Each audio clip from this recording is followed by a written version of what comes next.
Hi, my name is Elizabeth Doyle, and today I'm going to be talking about Syrian refugees in America.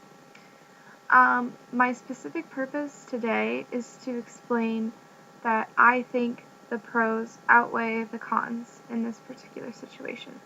And I feel that way because while tragedies are in the media lately, it's hard to talk about these subjects without passion kind of arising and overcoming logic and reason. And in these times, it's important to be able to come together and consider the basic rights of humanity when talking about this situation rather than focus on the fears and ignorance that often spreads in times like these.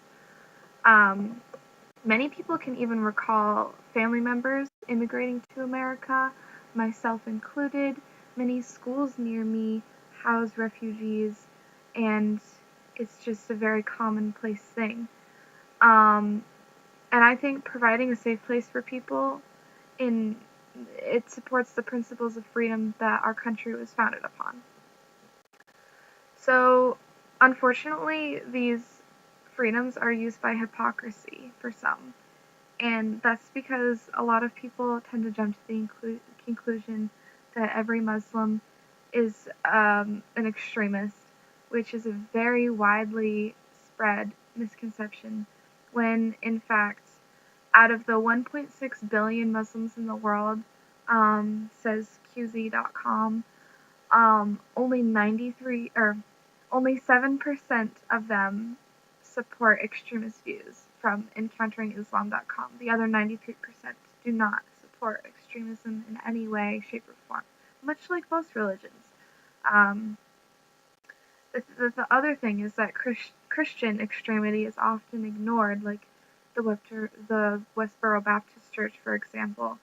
That's kind of looked the other way sometimes, but Islam is judged much more harshly. Not to say that acts of terrorism should not be judged harshly, but that as a whole, the religion is considered much more of a threat than Christian extremism, which isn't really fair because it's all pretty bad. Um, Once realizing that the target, the threat of Islam is not as legitimate as the sensationalism is, um, one can try to sympathize with the cause and what we're ultimately trying to do, which is to give these people, these innocent people, a place to call their home.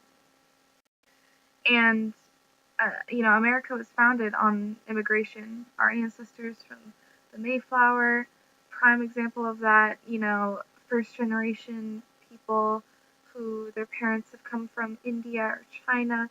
They have these incredible stories from their parents escaping these terrible things, and that's something we can provide to the Syrian refugees as well. And we're known for the land of opportunity, and we should embrace that as much as we can. These refugees are escaping deadly situations. There's a huge Syrian civil war going on that's one of the biggest crises that we've seen in a long time.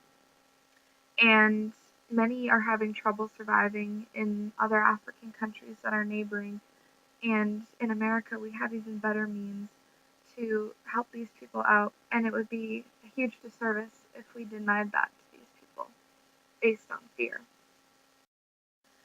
Um, the other part of the fear and ignorance is that it's very reminiscent of World War II in a very scary way, because the attitude towards Jews coming to America is very similar in that many people were against it and they wanted that country to deal with it. They wanted Germany to deal with that problem and, kind of leave it to Europe. And it's kind of happening now where the attitude of letting these refugees in is frowned upon and feared out of, you know, bringing America into another country's business. Um, and some politicians, like Donald Trump and other people in general, have suggested identifying every Muslim and making sure that they have some sort of ID indicating that they're a refugee. And that's also exactly what the Nazis did to the Jews.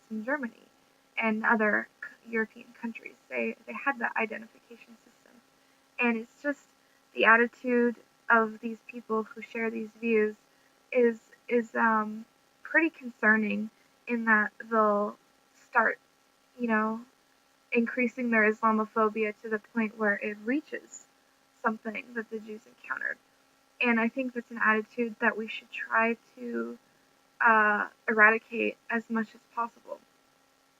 And that means kind of taking a step back and remembering that these people are innocent, these people just want a place to call their home.